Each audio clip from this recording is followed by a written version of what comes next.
त्रिभुज का निर्माण कब संभव है। तो त्रिभुज का निर्माण कब संभव है, हम बताए कि त्रिभुज में कितने भुजा होती है, तीन भुजा। तीन भुजा के किसी दो भुजा का योग तीसरा भुजा से जब तक अधिक नहीं होगा तो त्रिभुज का निर्माण संभव नहीं है। जैसे देख लीजिए कि एक भुजा है 6, एक भुजा है 6, दूसरा भुजा है 8, तेसर भुजा है 10। पहला भुजा की किसी भी दो भुजा, इस तीनों भुजा में किसी दो भुजा को ले लीजिए आप। किसको लेना है, 8 6 को लेना है कि 8 10 को लेना है, 8 6 को लेना है।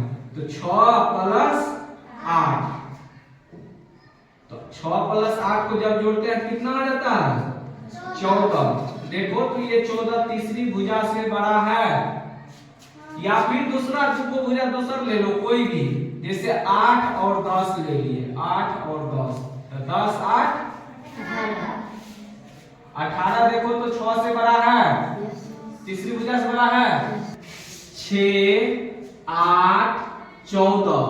ये तीन को भुजा का माप है, लंबाई नहीं। तो यदि हम बताए दो भुजा, किसी दो भुजा का योग, तो किसी दो भुजा का योग जोड़ लो, 8 और 14 ले लो। 8 14 कितना होता है, 22। अब देखो कि ये तीसरी भुजा से बड़ा है या छोटा है, बड़ा है। तो अब फिर इसको ले लो, 8 और 6 को जोड़ो, 6 प्लस 8 बराबर 14।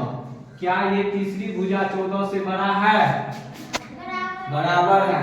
तो ये त्रिभुज का निर्माण, इस तीनों भुजा से त्रिभुज का निर्माण क्या होगा, नहीं होगा। त्रिभुज इसके सामने जो शीर्ष है, ये शीर्ष जो है इससे इस पे डाला गया लंब जो होगा, यही इस त्रिभुज का ये क्या होगा, माध्यिका होगा। फिर इस भुजा का मध्य कहाँ है, M। तो यहाँ इस शीर्ष से लंब डाले, ये इसका माध्यिका हो गया। फिर इस भुजा का AC का मध्य बिंदु M, यहाँ से लंब डाले दिए। तो किसी त्रिभुज में कितना माध्यिका हो सकता है, 3। दूसरा रूल है कि किसी त्रिभुज का बाह्य कोण अपने दोनों सम्मुख अंतःकोण के योग का बराबर होता है। जैसे ये त्रिभुज है, इसका ये दोनों कोण जो होगा, यही इस कोण का, इस बाह्य कोण का सम्मुख अंतःकोण है कोण 1 और कोण 2। तो इस दोनों कोण का योग इस कोण बाह्य कोण के क्या होता है,